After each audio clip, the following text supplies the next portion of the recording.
পাশের ঘোড়াটা কি হিংসা করে চলে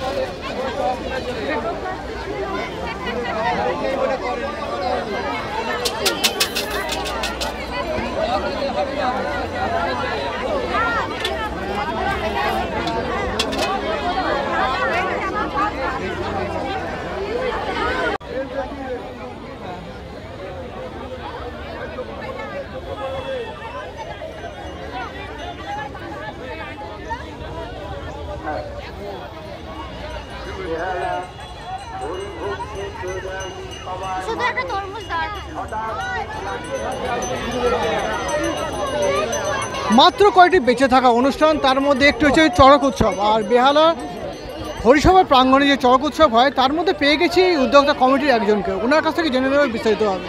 আমার নাম অমিতাভ ব্যানার্জি, আমি এই হরিসভার টোটাল মাঠের দায়িত্বে আমি আছি এবং বেহালা ক্লাবের পুজোর দায়িত্বেও থাকি। তা এটা আমাদের শতাধিক প্রাচীন ইতিহাসের মধ্যে একটা ইতিহাস, বেহালার গর্ব। যে বেহালার যদি আপনার ইতিকথা দেখেন তার মধ্যে বেহালার হরিসভা মাঠের চড়ককেও দেখবেন।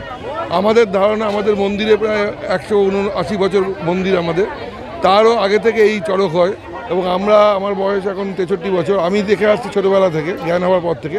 তাছাড়া আমাদের যারা সিনিয়র আছেন তারাও দেখে আসছেন। আমাদের ধারণা এটা আশা করি 250 বছরের চড়ক হবে। তা আমাদের যে মেন এতদিন ধরে আমরা প্রায় দীর্ঘদিন ধরে দেখে আসছি ভাস্কর দা, তিনি মারা গেছেন 2023 সালে। তারপর থেকে আমাদের আর চড়কে উপরে কেউ ঘুরতে পারে না। তা একটা তো গাজন হয় জানেন, যারা সন্ন্যাস নেন তারাও এখানে সময় এসছে, বড় বাগান থেকে এসছে, কোকলা বস্তি জায়গা থেকে এসছে, আর্য সমিতি থেকে এসছে, বিভিন্ন জায়গা থেকে গাজন ওরা করতে এসছেন। 1 মাসের ধরে তারা সন্ন্যাস নেন এবং এখানে একটা মেলা হয়, যে মেলাটা একদিনের মেলা হয় এবং আমরা চেষ্টা করছি যে সামনের বছর 2026 সালে আমরা চড়ক আবার ঘোরাতে পারবো। বিভিন্ন গাজনের লোকেরা এই বছর কথা দিয়েছে, ফোন নাম্বার দিয়েছে, তারা 10 জন লোক নিয়ে আসবে, আবার নতুন করে গাজন আমরা ওপরে ঘোরাতে পারবো আশা করছি। এখন খালি পুজোটাই করছি, এটাকে আমরা করোনাকালেও করে এসেছি, করোনার সময় আমরা করেছি, কোনো রকমভাবে করেছি, আমরা করে রাখছি এখনও।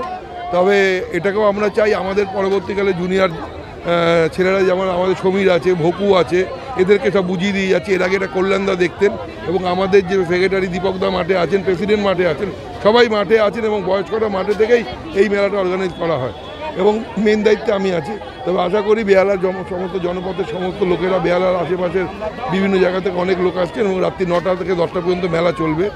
আশা করি 2026 সালে আমরা এটাকে ঘোরাবার মতন অবস্থা করতে যাব।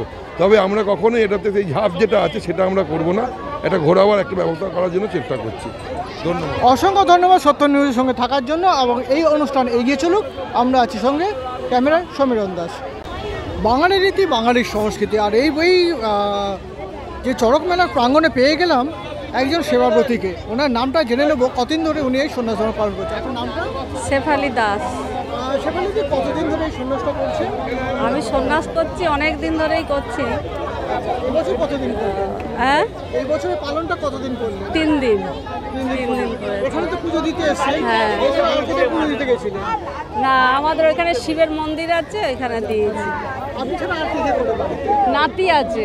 নাতিও করে। হ্যাঁ, আজকে এবছর এখানে চড়ক ঘুরলো না, পরের বছর মধ্যে চড়ক ঘুরবে। এখানে বহু বছর থেকে ঘোরে, আজকে লোকের জন্য আজকে আর হলো না, বাঁধতে পারলো না ভালো করে, এই জন্য পরিপূর্ণটা হতে হতো। হ্যাঁ, একদম তাই।